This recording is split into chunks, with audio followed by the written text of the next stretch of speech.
Most people believe attraction comes from saying the right thing, from being witty, from knowing how to impress, so they talk more, explain more, perform more, and yet, the harder they try, the less they are truly felt. Stoicism teaches something quieter and far more powerful.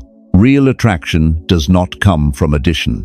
It comes from subtraction, from removing the need to impress, from removing the urge to fill every silence, from removing the hunger for validation that leaks through words before we even realize it. You don't become magnetic by saying more. You become magnetic when your presence carries weight. Think about the people you trust the most, the ones you feel calm around, the ones whose words land, not because they are clever, but because they are grounded. They don't rush. They don't over-explain. They don't compete for attention. And somehow, without effort, others lean in. This is not social technique. This is inner order made visible. In this video, you'll learn 7 simple words and a few deliberate silences that quietly change how people experience you. Not because they manipulate anyone, but because they remove noise. They lower defenses. They create safety. And when people feel safe, they open. When they open, connection forms naturally. These are not lines to memorize. They only work when spoken from a regulated mind and a steady self. Stoicism has always warned us. What is forced repels. What is rooted attracts. Stay with Stoic path. Because what follows is not about becoming more interesting. It's about becoming more present. Attraction is often misunderstood because most people study behavior while ignoring the state behind it. They focus on what to say, how to say it, when to respond. Yet they never ask the deeper Stoic question. From what inner condition do these words arise? Stoicism has always been clear on this point. What comes from inner disorder carries friction. What comes from inner order carries gravity. People don't respond to the cleverness of your words as much as they respond to the nervous system behind them. Long before logic, the human brain is scanning for safety, coherence, and stability. And it can sense when someone speaks to be approved versus when someone speaks because they are at ease with themselves. This is why fewer words often create more attraction, not because silence is mysterious, but because silence reveals whether a person is comfortable standing in their own presence. The one who rushes to speak is often trying to escape discomfort with uncertainty, with not being impressive enough, with not being needed. The one who can pause, listen, and respond without urgency signals something different, inner sufficiency. Stoic philosophy would describe this as freedom from externals. When you no longer depend on validation, agreement, or admiration, your speech changes naturally. It slows, it simplifies, it becomes selective. And paradoxically, this restraint is what makes each word carry more weight. Not because it is rare as a tactic, but because it is rare as a state. There is also a biological layer to this truth. Human attention is drawn to regulation. A calm nervous system invites trust. When someone speaks less, interrupts less, and leaves space in conversation, the other person's system downshifts, defenses lower, the need to perform disappears. This is why people often talk more around grounded individuals, not because they are manipulated into doing so, but because they finally feel unthreatened enough to be themselves. Stoicism never aimed to make you socially impressive. Its aim was to make you internally sovereign. Marcus Aurelius reminded himself to avoid unnecessary words, not to appear wise, but to preserve clarity. Epictetus warned against speaking from impulse, because impulse is rarely aligned with truth. In Stoic terms, speech is an expression of character.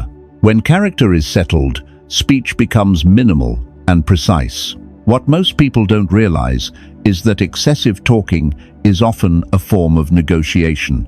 Negotiating for approval, negotiating for relevance, negotiating for emotional safety. Each extra sentence is unconsciously asking, "Am I okay with you?" And that question, once felt, subtly reverses polarity. The listener becomes the judge. The speaker becomes the seeker. Attraction dissolves. Less words reverse that dynamic without effort. Not through dominance, not through withdrawal, but through self-containment. You are no longer trying to extract something from the interaction. You are simply present within it. And presence, when genuine, is deeply regulating to others. This is why Stoic attraction is never loud. It doesn't chase. It doesn't escalate. It doesn't convince. It allows. It creates space instead of filling it. And in that space, people feel something rare in modern life: permission to exist without pressure. It's important to be clear about one thing. This is not about being quiet as a strategy. Strategic silence feels cold, calculated, and manipulative. Stoic silence feels different. It is warm. It is available. It listens without waiting. It responds without urgency. The difference is not in the behavior, but in the intention behind it. When words are no longer used to regulate your self-worth, they regain their original function: to express truth, to acknowledge reality, to connect without attachment. And when that happens, attraction is no longer something you pursue. It becomes a natural consequence of being internally ordered. This is the foundation for the 7 words that follow. They work not because they are clever phrases, but because they emerge naturally from a Stoic posture: calm, grounded, and free from the need to impress. Phrases. Number 1. Tell me more about that. Most people listen with a hidden agenda. They nod while preparing their reply. They wait for a pause so they can redirect the conversation back to themselves. And without realizing it, they turn every exchange into a quiet competition for relevance. This is where attraction begins to collapse. When someone says, "Tell me more about that," something subtle but profound happens. The spotlight does not shift back. It stays where it is. Not as a performance, but as an invitation. You are no longer proving that you are interesting. You are signaling that they are. From a Stoic perspective, this is not politeness. It is discipline. It is the restraint to not insert yourself unnecessarily into every moment. Epictetus warned that most speech comes not from wisdom, but from impatience. The impatience to be seen, to be affirmed, to be included. When you resist that impulse, you demonstrate inner sufficiency. You show that your value does not depend on being the most engaging voice in the room. Psychologically, this single sentence does something powerful. It removes pressure. The other person no longer has to compete with your story, your insight, or your opinion. Their nervous system relaxes. And when people relax, they begin to speak more honestly. They don't just give facts, they reveal meaning. They don't just share events, they share themselves. This is why people often walk away from conversations feeling unexpectedly drawn to someone who barely spoke. They confuse being heard with being impressed. And the truth is, feeling heard creates a deeper imprint than being dazzled. But there is an important distinction to make. Saying, "Tell me more about that," is not a tactic to extract attention. If spoken mechanically, it will feel hollow. People can sense when curiosity is borrowed rather than embodied. Stoicism never teaches us to imitate behavior without cultivating the state behind it. The power of this phrase lies in genuine presence. You ask because you are not in a hurry to be elsewhere. You ask because you are not waiting to reclaim the spotlight. There is also humility in this response. It quietly acknowledges that you do not assume you already understand. Marcus Aurelius reminded himself not to rush to conclusions, because quick judgments often reveal more about our ego than about reality. By asking someone to continue, you suspend judgment. You choose openness over control. The cost of not practicing this is subtle but real. Conversations remain shallow. People talk at each other instead of with each other. Over time, this creates a sense of emotional loneliness, even in relationships filled with words. Everyone is speaking. No one is being received. Stoicism offers a different posture. When you listen without needing to add, you become a stabilizing presence. People feel less rushed, less evaluated, less interrupted. And in that safety, connection forms without effort. So when you say, "Tell me more about that," you are not pulling someone toward you. You are stepping back just enough for them to step forward. And in doing so, you demonstrate one of the quietest forms of confidence there is. The confidence that you do not need to be the center to be felt. This is not a line to memorize. It is a reflection of an inner stance. And once that stance is embodied, attraction follows not because you chased it, but because you allowed space for it to emerge. Phrases number 2. I don't know. Most people are afraid of 3 words. I don't know. They avoid them instinctively. They fill the gap with guesses. They speak confidently about things they haven't examined, not because they are dishonest, but because they believe certainty is what makes them respectable. Stoicism teaches the opposite. When someone cannot say I don't know, it is rarely a knowledge problem. It is an identity problem. They believe their worth is tied to appearing competent, informed, or ahead. So they perform certainty, and that performance quietly erodes trust. From a Stoic perspective, pretending to know is a form of inner dependence. You are borrowing confidence from appearances rather than grounding it in truth. Epictetus warned against this tendency clearly. Speaking beyond what you understand is not strength, it is anxiety, disguised as authority. Psychologically, people are remarkably sensitive to false certainty. The brain is not evaluating facts alone, it is evaluating coherence. When words move faster than understanding, something feels off. The listener may not consciously identify it, but they register incongruence. And incongruence breaks attraction faster than silence ever could. Saying I don't know does something rare in modern conversation. It aligns your words with reality, and alignment creates credibility. When people hear you admit uncertainty without embarrassment, they unconsciously adjust how they evaluate everything else you say. Your confidence becomes believable because it is no longer inflated. There is also humility embedded in these words. Not the performative humility that seeks praise, but the quiet humility that accepts limits without defensiveness. Marcus Aurelius reminded himself that wisdom begins with knowing the boundaries of one's understanding. In Stoic terms, this is not weakness, it is clarity. The cost of avoiding I don't know is subtle but cumulative. Conversations become fragile. You must keep track of what you claimed. You must defend positions you never fully believed. Over time, this creates tension not only with others, but within yourself. You begin to speak to maintain an image instead of to express truth. Attraction cannot survive in that space. When you say, I don't know, calmly and without apology, you do something stabilizing. You remove the pressure to perform.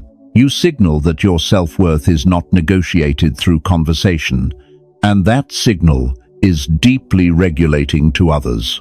They no longer feel tested. They no longer feel competed with. They feel safe. It's important to be clear. This is not about shrinking or playing small. Stoicism does not reward ignorance. It rewards honesty. When you say, I don't know, and later speak with certainty, your certainty carries real weight, because it is no longer constant. It is selective. And selectivity is what gives words gravity. People trust those who are precise with their confidence. They lean toward those who do not need to appear certain at all times. And they listen more closely when certainty finally appears, because they know it has not been borrowed. So, I don't know is not a loss of authority. It is the foundation of it. It is the moment you stop protecting an image and start standing in reality. And in Stoic terms, nothing is more attractive than a person who is not afraid to stand exactly where they are. Phrases. Number 3. That sounds hard. Most people panic when faced with someone else's pain. They rush to fix it. They compare it to their own story. They search for advice that will end the discomfort as quickly as possible, often not for the other person, but for themselves. Stoicism asks for something rarer: restraint. When you say, "That sounds hard," you are not offering solutions. You are offering recognition. And recognition is often what people are actually asking for, even when they believe they want answers. To be seen in difficulty without being corrected, minimized, or redirected is a deeply regulating experience. From a Stoic perspective, this phrase reflects emotional discipline. Epictetus taught that we should first understand impressions before reacting to them. Most people skip this step. They hear pain and immediately interpret it as something to solve, judge, or reframe. In doing so, they unintentionally dismiss the reality of the other person's experience. Psychologically, this dismissal creates distance. The listener may be well-intentioned, but the speaker feels unseen. Their nervous system stays activated. They retreat, and the conversation closes, even if words continue. That sounds hard interrupts this pattern. It does not assume superiority. It does not imply that you know better. It simply acknowledges the weight of what was shared. And in that acknowledgement, something shifts. The other person no longer has to defend their feelings. They no longer need to justify why it hurts. They are allowed to feel without explanation. This is where attraction quietly forms, not through charm, but through safety. Stoicism never asks us to absorb another person's suffering or make it our responsibility. It asks us to respect reality as it is. Saying, "That sounds hard," respects the fact that some experiences are difficult, regardless of solutions, comparisons, or optimism. Marcus Aurelius reminded himself not to add unnecessary judgments to what already exists. This phrase does exactly that. It adds nothing. It takes nothing away. The cost of skipping this kind of acknowledgement is subtle but damaging. Conversations become transactional. Pain becomes something to manage instead of something to witness. Over time, people stop sharing honestly. They learn which emotions are acceptable and which are inconvenient. Connection thins. Stoic presence offers an alternative. When you can sit with someone's difficulty without needing to improve it, you demonstrate inner stability. You show that discomfort does not overwhelm you, and that stability is felt immediately. People relax. They slow down. They open more, not because you pulled it out of them, but because you did not push it away. It's important to clarify what this phrase is not. That sounds hard is not passive agreement. It is not surrender.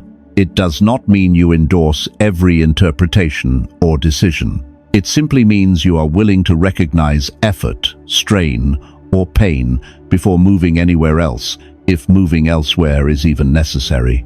Attraction grows where people feel emotionally unthreatened, where they are not rushed toward resolution, where their experience is allowed to exist fully before being reframed. This is not weakness. It is emotional maturity. So when you say, "That sounds hard," you are not trying to be kind. You are practicing Stoic clarity. You are naming reality without resistance. And in doing so, you become someone others instinctively trust, not because you fix their problems, but because you do not flinch when they show you their truth. Phrases. Number 4. Silence. Most people fear silence, not because silence is empty, but because it reveals what they are trying to escape. The moment conversation pauses, anxiety rushes in. They talk faster. They explain more. They add jokes, opinions, stories, anything to fill the gap before it exposes uncertainty. Stoicism views this differently. Silence is not a lack of confidence. It is often the clearest signal of it. When you are comfortable with silence, you are no longer negotiating for attention. You are not rushing to prove relevance. You are grounded enough to let the moment breathe without interference. Psychologically, silence creates weight. When words are scarce, each one matters more. The nervous system of the other person responds to this immediately. They slow down. They become more aware of themselves. And in that space, something unexpected happens. They begin to speak more honestly, not because you pulled information from them, but because silence gave them permission to continue. This is why grounded individuals often hear more than they say. Their presence is not intrusive. It does not compete. It holds space. And holding space is one of the rarest forms of quiet authority. Stoicism never praised silence as withdrawal or coldness. Marcus Aurelius practiced restraint not to appear distant, but to preserve clarity. Silence, when rooted in inner order, is warm. It listens without impatience. It responds without urgency. It does not rush to resolve what does not yet need resolution. The cost of avoiding silence is subtle but exhausting. When you constantly fill every pause, you train others to expect performance. You become responsible for carrying the interaction. Over time, your words lose gravity. They blend into noise. Even truth, when over-explained, begins to feel uncertain. Silence restores balance. It shifts the dynamic without force. You stop chasing engagement and allow engagement to meet you where you are. And when you finally speak, your words land not because they are clever, but because they emerge from stillness. There is an important distinction to make here. Silence is not manipulation. Strategic silence feels tense, calculated. Stoic silence feels settled. It is not waiting for advantage. It is simply not afraid of emptiness. And people can sense that difference immediately. When you no longer rush to fill space, you signal self-trust. You show that your worth does not evaporate in quiet moments. And that self-trust is deeply regulating to others. They feel less judged, less hurried, less managed. So pause for a moment and ask yourself, where in your life do you speak only because silence makes you uncomfortable? If this sign resonates, leave a short comment below. Just 2 words are enough. I pause. Because once you become comfortable with silence, something else begins to emerge naturally. The ability to choose your words with intention rather than obligation. And that is where the next Stoic shift begins. Phrases number 5. I appreciate you. Most people say thank you automatically. It passes through conversations like small change, polite, expected, and quickly forgotten. Gratitude is expressed, but the person behind the action often remains unseen. Stoicism invites a deeper distinction. When you say, I appreciate you, you are no longer responding to what someone did. You are acknowledging who they are. And that shift from behavior to being changes the emotional weight of the moment entirely. From a Stoic perspective, appreciation is not praise. Praise depends on performance. It rises and falls with outcomes. Appreciation recognizes character. It names qualities that endure regardless of circumstance. Reliability, effort, integrity, patience, restraint. Marcus Aurelius often reminded himself to notice the virtues in others quietly, without spectacle. This phrase does exactly that. It affirms without inflating. It recognizes without creating dependence. Psychologically, being appreciated feels different from being thanked. Gratitude can close a loop. Appreciation opens one. When someone hears, I appreciate you, their nervous system registers safety and value at the same time. They are not being evaluated. They are being seen. And being seen without being measured is rare. This is why these words carry attraction when spoken sincerely. Not because they flatter, but because they slow the interaction down. They tell the other person that they do not need to earn your regard through constant output, that their presence itself has weight, but sincerity is everything here. When appreciation is used to secure closeness, compliance, or affection, it loses its grounding.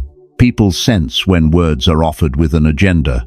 Stoicism never teaches us to give recognition in order to receive something back. That is transaction, not virtue. True appreciation is given freely, without expectation of return. And paradoxically, this is why it often deepens connection. There is also discipline in this phrase. It requires attention. You cannot appreciate someone meaningfully if you are not actually observing them.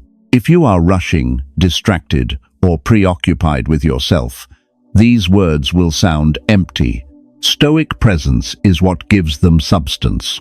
The cost of neglecting appreciation is subtle but damaging. Relationships become functional. People feel useful but not valued. Over time, they withdraw emotionally, not in protest, but in quiet self-protection. Connection thins, even when cooperation remains. Stoicism offers a corrective. By naming what you genuinely respect in someone, you stabilize the relationship. You remove the need for constant reassurance. You communicate, without drama, that you notice effort and character without keeping score. Attraction grows in environments where people feel valued without being claimed, where acknowledgement does not turn into obligation, where appreciation does not bind, it steadies. So when you say, "I appreciate you," say it slowly, say it sparingly, say it only when you mean it. Let it land without explanation or follow-up, because words like these do not need decoration. They work not because they are generous, but because they are grounded. And grounded recognition, offered without agenda, is one of the clearest signals of emotional maturity there is. Phrases. Number 6. You're right. Most conversations do not break down because of disagreement. They break down because of resistance. The moment someone feels the need to defend their position at all costs, the exchange stops being about truth and becomes about identity. Stoicism has little patience for that. When you say, "You're right," you are not surrendering your position. You are releasing the need to protect your ego. And that release changes the entire dynamic of the interaction. The tension drops. The pressure dissolves.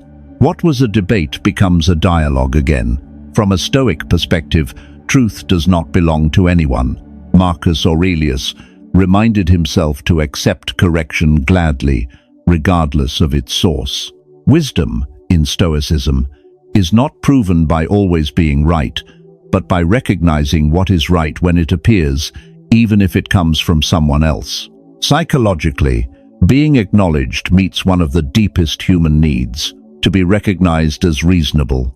When someone hears, "You're right," their nervous system relaxes. The instinct to push, convince, or escalate fades. They no longer need to argue their point into existence. And once that need disappears, real listening can finally begin. The cost of refusing to say these words is often invisible at first. You may win arguments. You may maintain intellectual dominance. But over time, people stop engaging openly. They edit themselves around you. They withhold nuance. Conversations become careful rather than curious. And attraction fades, not because you were wrong, but because you were rigid. Stoicism teaches flexibility without loss of center. Saying, "You're right," does not mean abandoning discernment. It means separating self-worth from position. You can still hold your view. You can still disagree later, but in that moment, you choose alignment with reality over attachment to being seen as correct. There is maturity in this restraint. It signals that you are not threatened by insight, that you do not need to win to remain whole. And that signal is deeply attractive. People trust those who can admit accuracy in others without shrinking themselves. It's important to be precise here. This phrase is not an act of appeasement. Stoicism does not reward false agreement.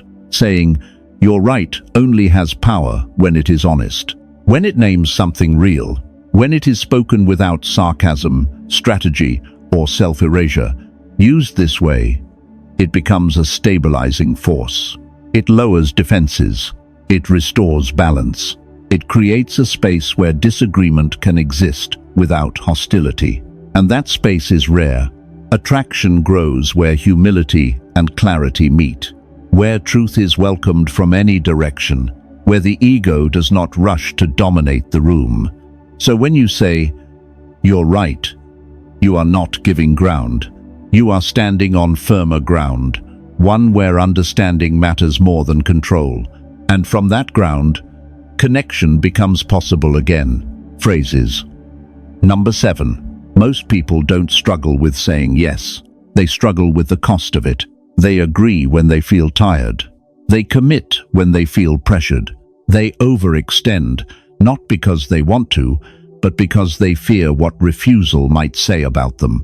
Stoicism names this clearly. When you cannot say no, your time is no longer yours. Your energy is negotiated in small increments. And slowly, without any dramatic moment, your presence becomes diluted. You are available everywhere, yet fully present nowhere. Saying no is not an act of rejection. It is an act of alignment.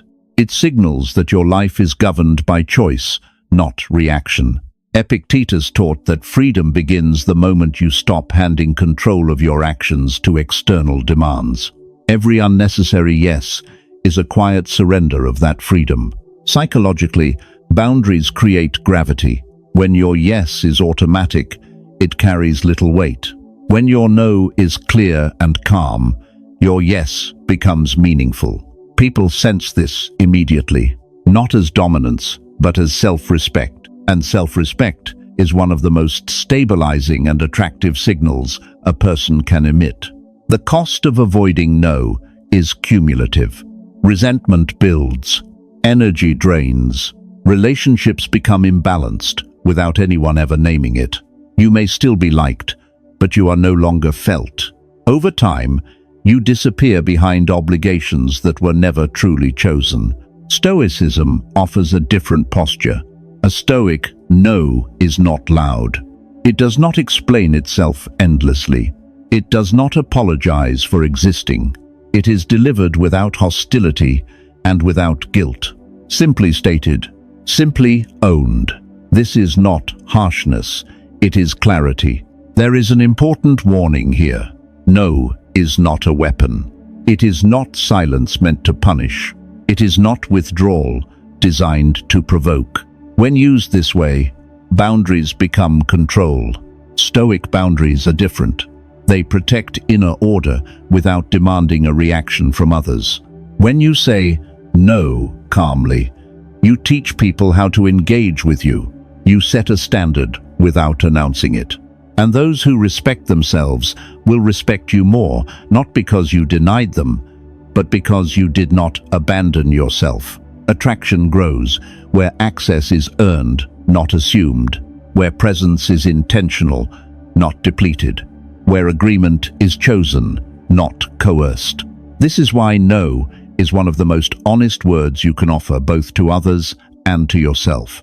So pause and reflect for a moment.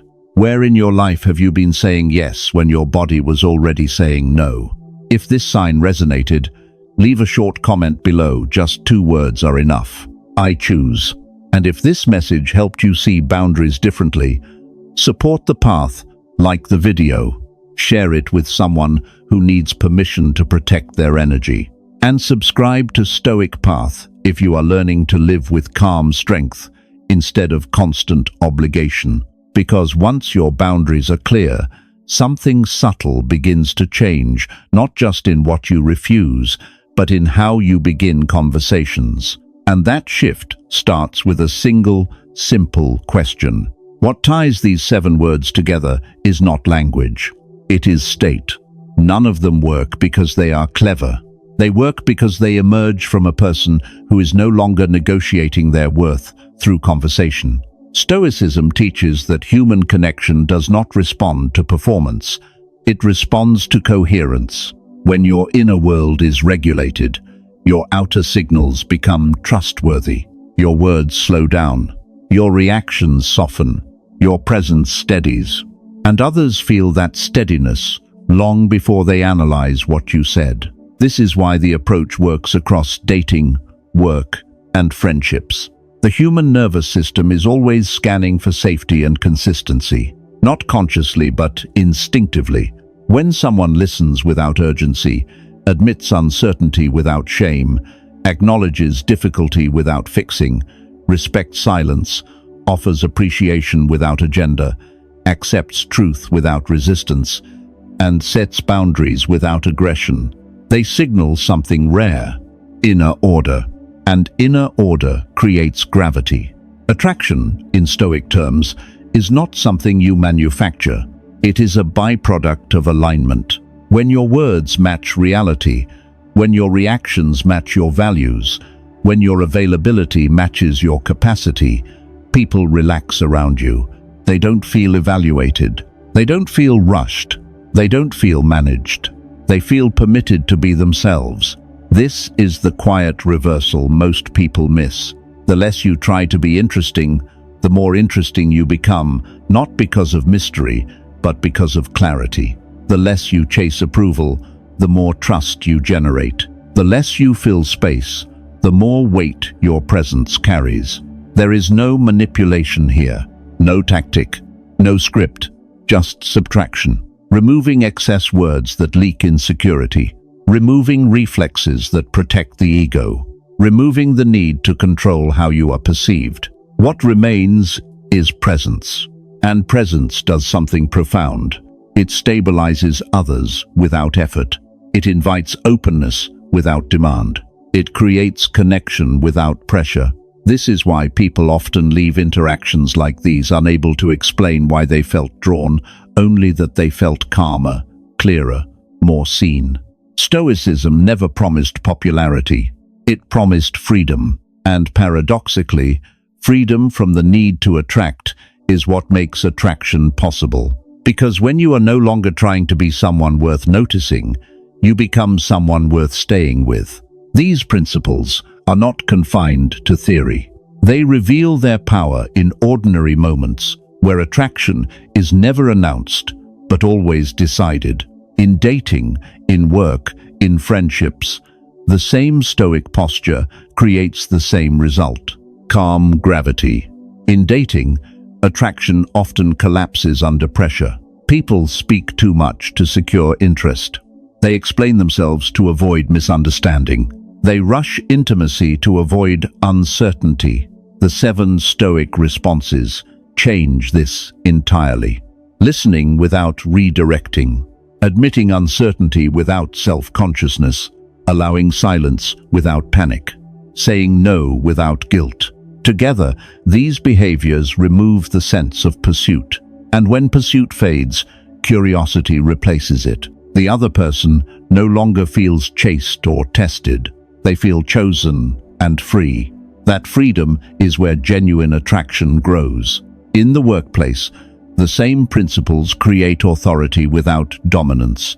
Saying less, but with precision, shifts how your contributions are perceived. Admitting "I don't know" increases trust, rather than diminishing it. Acknowledging difficulty without rushing to fix signals leadership maturity. Boundaries protect focus. Appreciation stabilizes teams. Over time, people seek your input, not because you speak the most, but because when you do speak, it matters. Friendships deepen under the same conditions. Most relationships fade not from conflict, but from unspoken fatigue, overgiving, over-agreeing, over-performing. Stoic restraint restores balance. When you stop filling space unnecessarily, others step forward. When you stop managing emotions, honesty returns. When you set clear boundaries, respect replaces obligation. These are not dramatic changes. They are quiet recalibrations. What makes this approach sustainable is that it does not require you to become someone else. You are not memorizing lines or adopting a persona. You are removing friction, You are letting your natural presence surface once insecurity is no longer driving the interaction. Stoicism was never about social advantage. It was about inner freedom. But inner freedom has external effects. When your sense of self is no longer entangled with approval, every context becomes lighter. Conversations feel less effortful. Relationships feel less transactional. You stop trying to win connection and start allowing it to form where it belongs. These applications work because they are not situational tricks. They are expressions of a regulated inner life.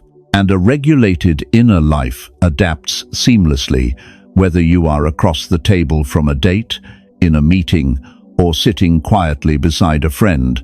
This is not about being impressive everywhere. It is about being grounded anywhere. If there is one quiet truth running through everything you've just heard, it is this. Attraction was never about saying the right thing. It was about removing the inner noise that made you speak when you didn't need to. When you stop performing, stop over-explaining, stop chasing response, something steadier takes its place. Presence. And presence is felt without effort. You don't need to become more interesting. You need to become more settled. When words come from a regulated inner place, they land naturally. When silence comes from comfort rather than fear, it invites honesty. When boundaries come from self-respect rather than resentment, they create gravity. This is not social mastery. It is inner order expressing itself quietly. Presence speaks before words ever do. Take a moment and reflect not on what you should say next time, but on what you could safely remove. Where do you speak out of habit rather than intention? Where do you explain because silence feels uncomfortable? And where might fewer words allow more truth to emerge? If one of these signs stayed with you, leave a comment below. One simple line is enough. I choose my presence. And if this video helped you see attraction through calm instead of effort, support the path. Like the video. Share it with someone who feels exhausted from trying too hard. And subscribe to Stoic Path if you're learning to live with quiet strength instead of constant performance. Because the strongest presence in the room is rarely the loudest one. It's the one that no longer needs to prove it belongs.